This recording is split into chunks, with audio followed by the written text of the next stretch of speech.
Governo lança uma divulgação nacional adesão para OMK e a nível município. Governo oficialmente lança um programa de divulgação nacional com a Timor-Leste e após adesão para a Organização Mundial Comércio OMK, o tema Itanialian, Itania Futuro e a nível município.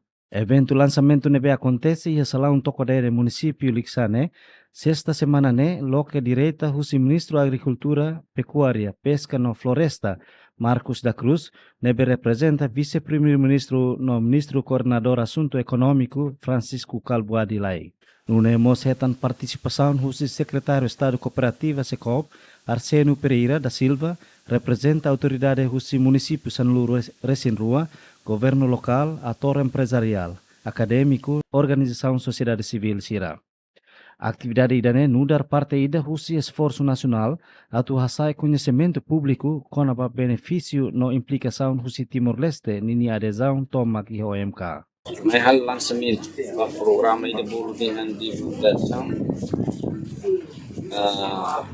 informação com a pós adesão Timor para Timor-Leste para a Organização Mundial do Comércio lançamento do Bihane primeiro e depois se Lao.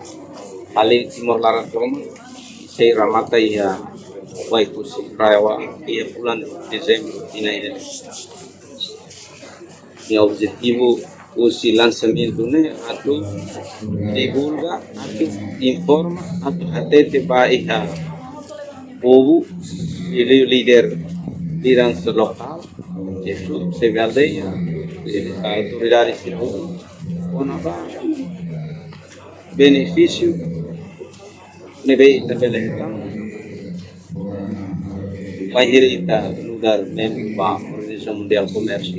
O programa também é interessante para a adesão para a Organização Mundial do Comércio. Bem, tudo eu tenho que esforço para sair e ter a produção interna.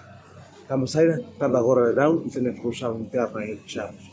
Sem menos, eu digo para setores agricultura, para agronomia, pecuária, pescas, planta, resta, não parte do todo, né? Precisa de uma contribuição. Solicitavam bem muito para desenvolver atividade na área de potência, para ter produção interna qualificada. Timor-Leste, no processo de pós-adesão em Nhame, esclarece que mesmo que está saindo membro pleno para a Organização do Comércio, e a flexibilidade no Timor-Leste, a nesse país menos desenvolvido da Least Developed Country, que ele decide, mas Timor-Leste continua aplica duro para forma ser ligado à infraestrutura, recursos humanos, legislação ser nebema e o período de transição nebema continua a forma de Timor-Leste a do bela implementa e em termos de ter negociação né a clareza que mesmo que Timor-Leste nessa uma membro pleno ida nós temos que está lá quando tem soberania totalmente a nação soberania maior tem soberania rasa também a forma clareza da kata e tem a tubela aplica regras que curso bem que aplica a Organização do Comércio e terá-se precisa desenvolver lei da ou de regular. Divulgação idane mostra nessa meio ida para diálogo entre governo e comunidade com a esperança e preocupação sira nebe haleu integração econômica global. Governo afirma nini compromisso atu garante katak benefício sira husi adesão ba OMK 60 anesan ba povo hotu-hotu.